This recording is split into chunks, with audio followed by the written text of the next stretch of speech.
everyone, a very warm welcome to Dronacharya IAS, and let us start with today's newspaper-based current affair questions. Also, towards the end of the video, we will be discussing yesterday's some current affair questions as well. तो बने रहिएगा आखिर तक, right? Let us start with the discussion.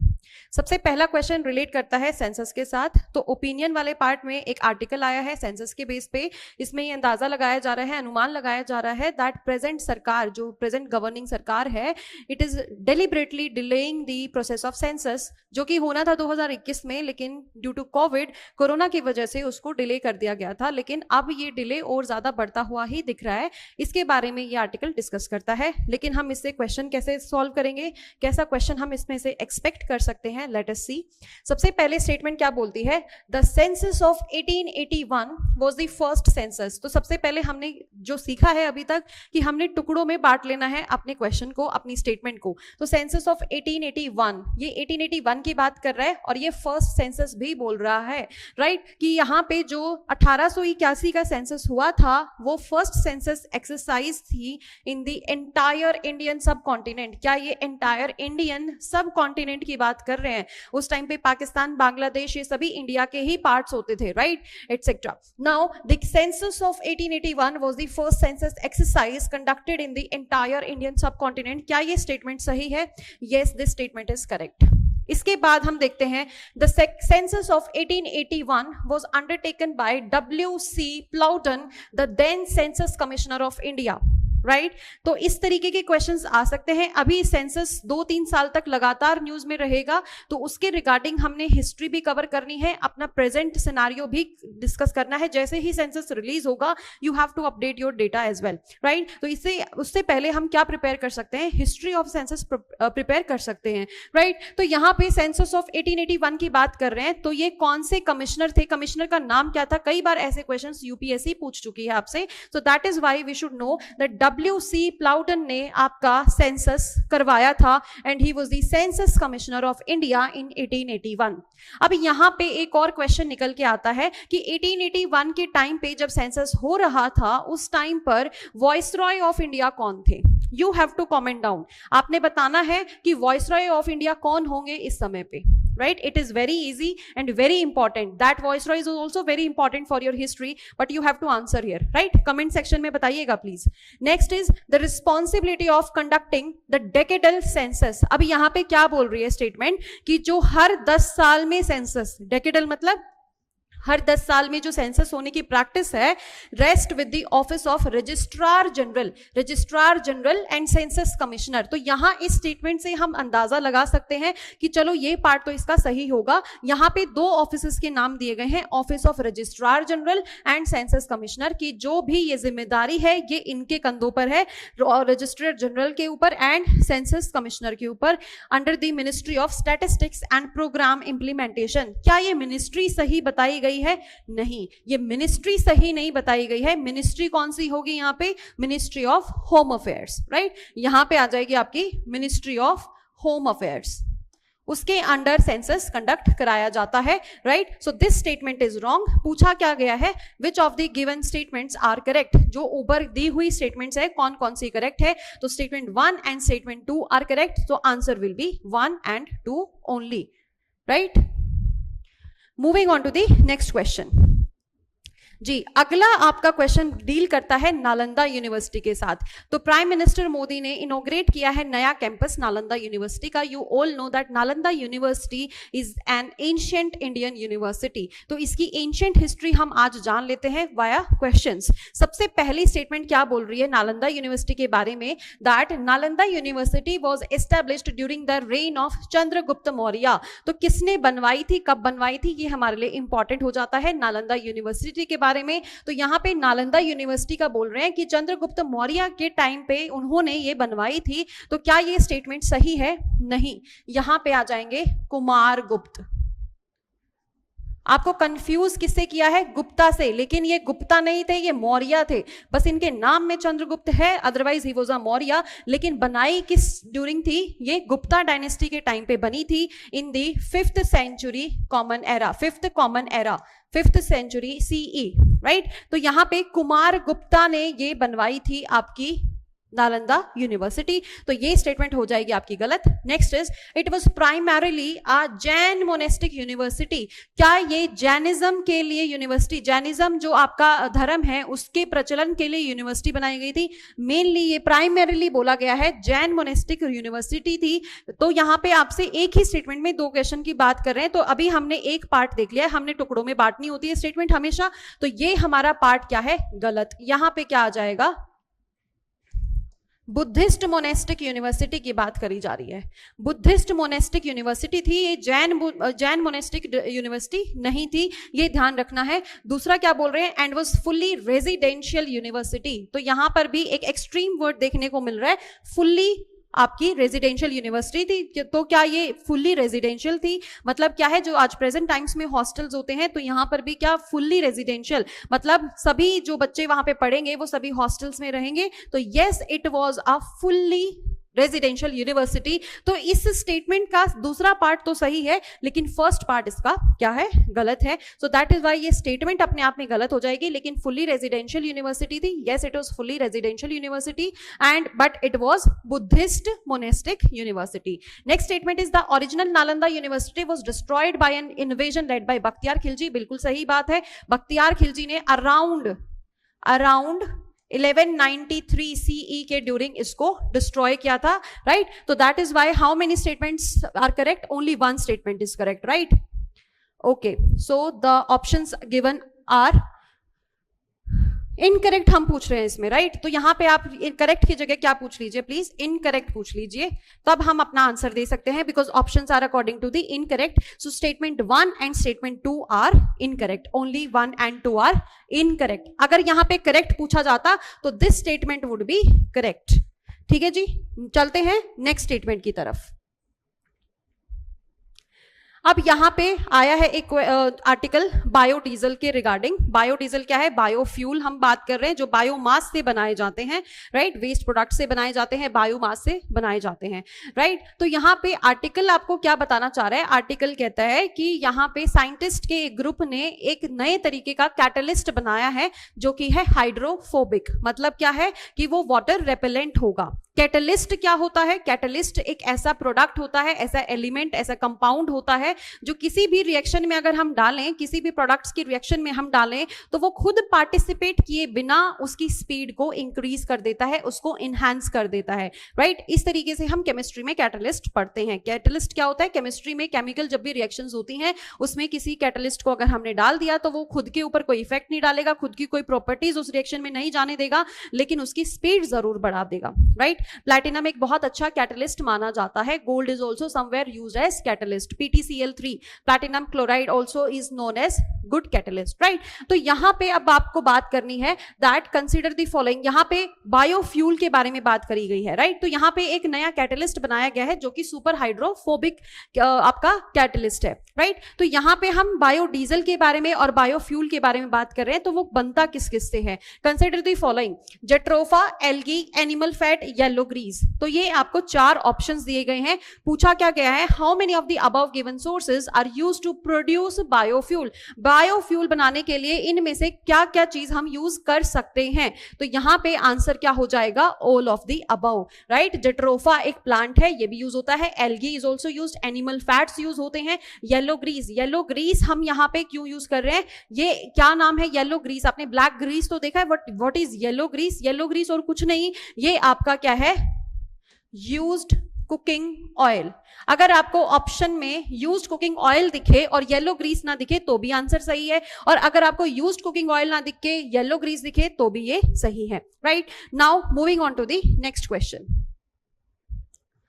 This question relates with the green coal. तो यहाँ पे news इतनी important नहीं है बिकॉज ग्रीन कोल प्रोजेक्ट एक कंपनी को, प्राइवेट लिमिटेड कंपनी को मिल गया है, बट हमारे लिए इंपॉर्टेंट क्या है? Green coal. तो हम देख लेते हैं ग्रीन कोल की कुछ कैरेक्टरिस्टिक्स। ग्रीन कोल बनता कैसे है? ग्रीन कोल डिस्कार्डेड फाइन कोल से बनाया जाता है, राइट? तो यहाँ पे फर्स्ट स्टेटमेंट क्या कह रही है ग्रीन कोल के बारे में? Green coal has a higher energy density and moisture content compare to conventional biomass.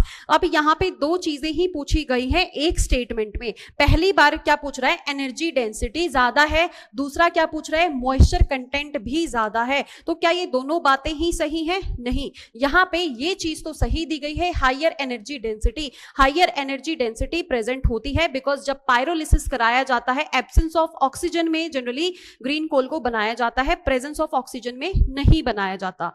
Green coal को आप प्रेजेंस ऑफ ऑक्सीजन के बजाय एब्सेंस ऑफ ऑक्सीजन में बनाते हैं। जिस प्रोसेस को जब उसको हीट करते हैं, बनाते हैं, उसको क्या बोलते हैं हम, पायरोलिसिस। तो जो पायरोलिसिस प्रोसेस है वो हेल्प करता है उसकी एनर्जी डेंसिटी को इंक्रीज करने में, and it is beneficial as a fuel, है ना।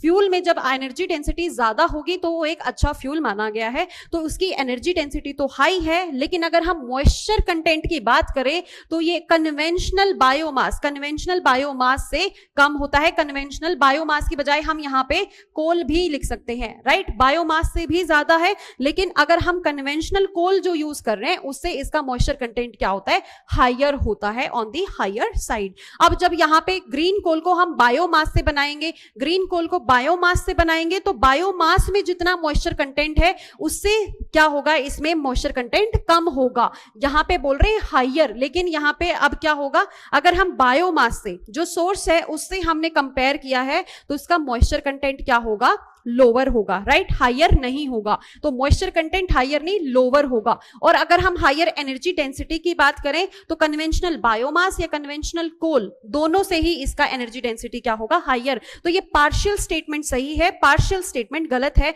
तो इससे क्या हो जाएगा, ये कंप्लीटली गलत हो जाएगा। लेकिन ध्यान रहे, ग्रीन कोल की जो एनर्जी डेंसिटी है वो कन्वेंशनल कोल से ज्यादा होती है ड्यू टू पायरोलिसिस, आपका जो प्रोसेस होता है उसकी वजह से। Second is green coal has higher ash content. Green coal में ऐश जो राख का कंटेंट है वो ज्यादा है, but a lower sulphur content than the conventional coal. अब दोबारा से आपसे एक ही स्टेटमेंट में दो सवाल पूछ लिए गए हैं, अब हम तोड़ लेते हैं इसको। ग्रीन कोल की बात करी जा रही है, क्या पूछ रहे हैं, ऐश कंटेंट, राख का कंटेंट पूछ रहे हैं। तो यहां पे ग्रीन कोल में हायर होता है क्या, नॉर्मल कोल से, जो नॉर्मल कोयला हम यूज करते हैं उससे क्या इसमें हायर ऐश कंटेंट है, तो ये हो जाएगा गलत। और दूसरा पूछा है लोअर सल्फर कंटेंट, यस, इसको इसीलिए ग्रीन कोल बोला जाता है क्योंकि जो आपके सल्फर प्रोड्यूसिंग जो आपकी सबसे हाईएस्ट इंडस्ट्री है वो थर्मल कोल पावर प्लांट्स ही होते हैं। जितना कोल बर्निंग होगा उतना ही एटमॉस्फेयर में सल्फर पोल्यूशन होगा, राइट। तो यहाँ पे but lower sulphur content than conventional coal, इसको ग्रीन कोल हम बोल इसलिए रहे हैं क्योंकि ये जो पॉइजनस गैसेज, जो हार्मफुल गैसेज हैं, एटमॉस्फेरिक ग्रीन हाउस गैसेज हैं, उनमें कम रिलीज करता है, उनको कम, उनका कंटेंट ही उसमें कम होता है। So that is why green coal में लोअर सल्फर कंटेंट होता है, ये बात सही है। लेकिन ऐश कंटेंट हायर होता है, ये बात गलत है।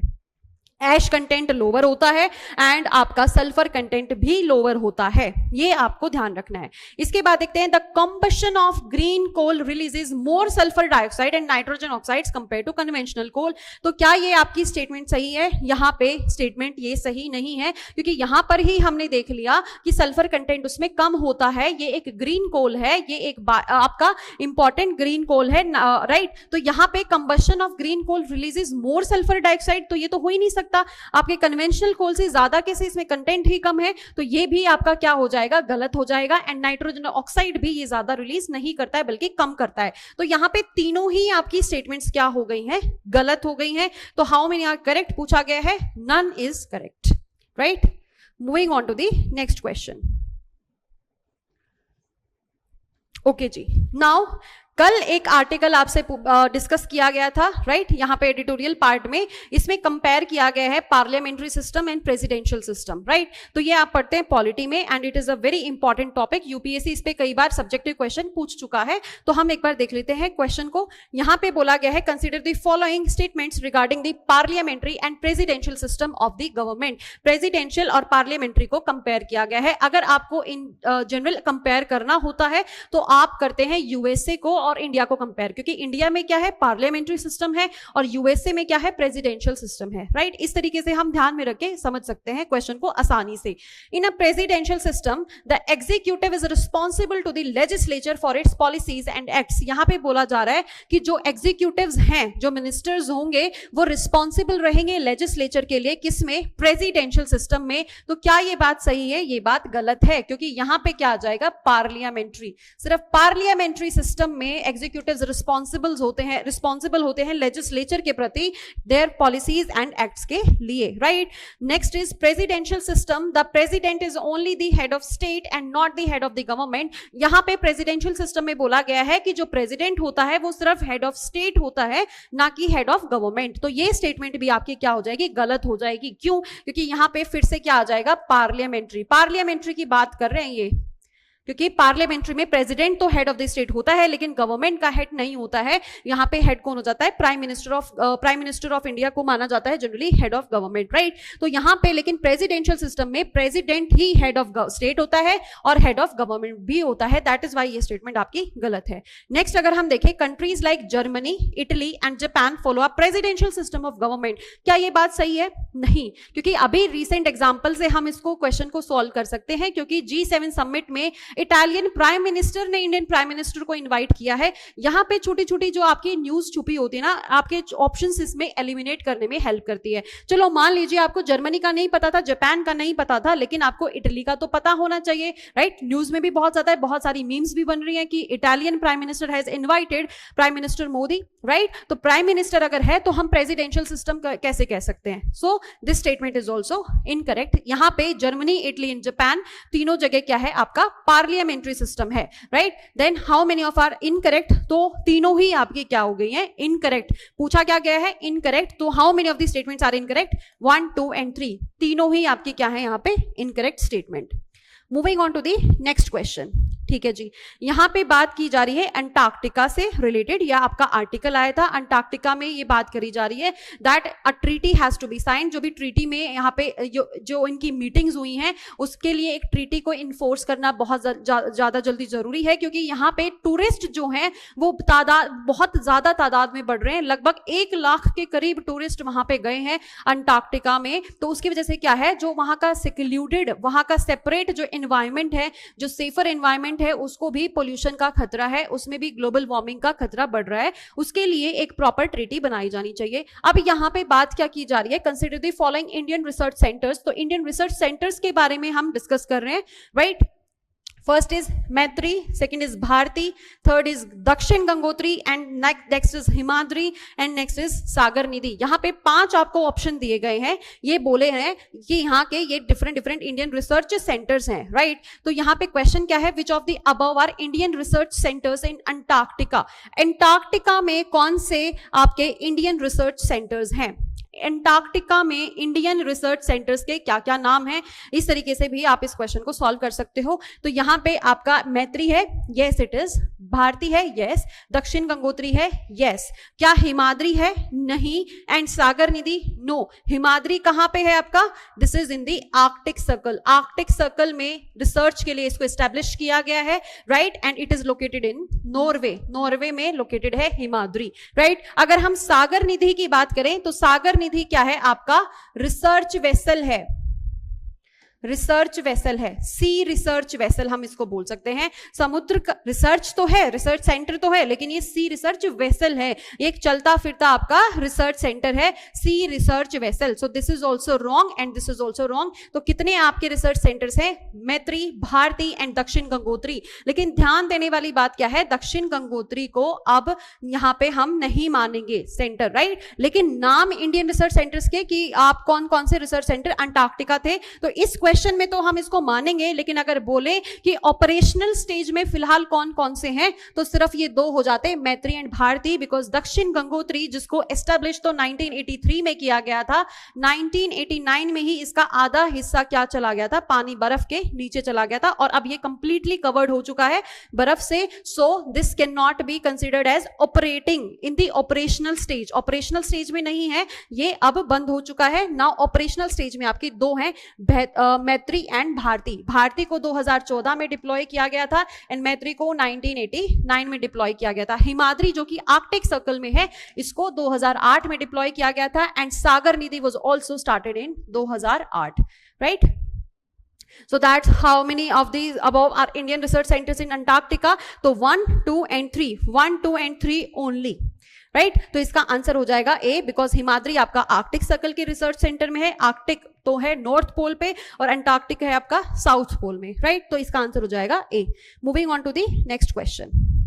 इसी से रिलेटेड एक और क्वेश्चन आपको देखने को मिलेगा यहाँ पे, Madrid Protocol signed in 1991 and enforced in 1998। तो बात किसकी हो रही है? मैड्रिड प्रोटोकॉल की बात हो रही है, and this was signed in 1991। ये खुद ही बता रही है, स्टेटमेंट खुद ही बता रही है कि 1991 में तो ये इसको साइन किया गया था, और इसको लागू कब किया गया? 1998 में। Establishes a comprehensive set of environmental principle. ये क्या, ये भी बता रहा है इसका फंक्शन क्या है, राइट? तो एनवायरमेंटल प्रिंसिपल को सेट एस्टैब्लिश करता है, गाइडलाइंस देता है एक्टिविटीज की, और प्रोहिबिट करता है सारी की सारी कमर्शियल माइनिंग को। Prohibition on all commercial mining practices and exploitation of mineral resources.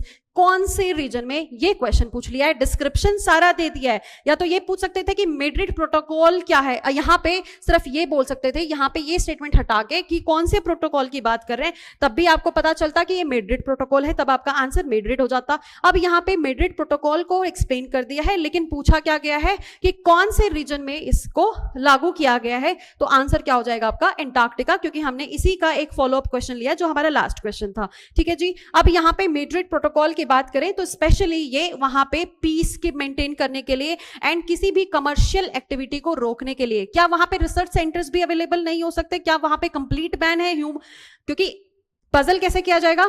There is a complete ban on all commercial activities and all human activities, ऐसे कर दिया जाएगा आपको पजल। लेकिन आपको ध्यान देना है, ऑल ह्यूमन एक्टिविटीज पे बैन नहीं है, क्योंकि अभी आर्टिकल में तो टूरिज्म भी दिखाई रहे हैं, एंड ऑल्सो यहाँ पे दूसरी एक्टिविटीज कौन सी हैं? रिसर्च सेंटर्स, जो हमने पिछले क्वेश्चन में डिस्कस किया, राइट? तो यहाँ पे commercial exploitation of mineral resources नहीं हो सकता है। That is the key in the Madrid protocol. और मैड्रिड प्रोटोकॉल 1991 में साइन हुआ एंड 1998 में इसको इन्फोर्स किया गया, and it is for the Antarctica region, right? So thank you and have a nice day.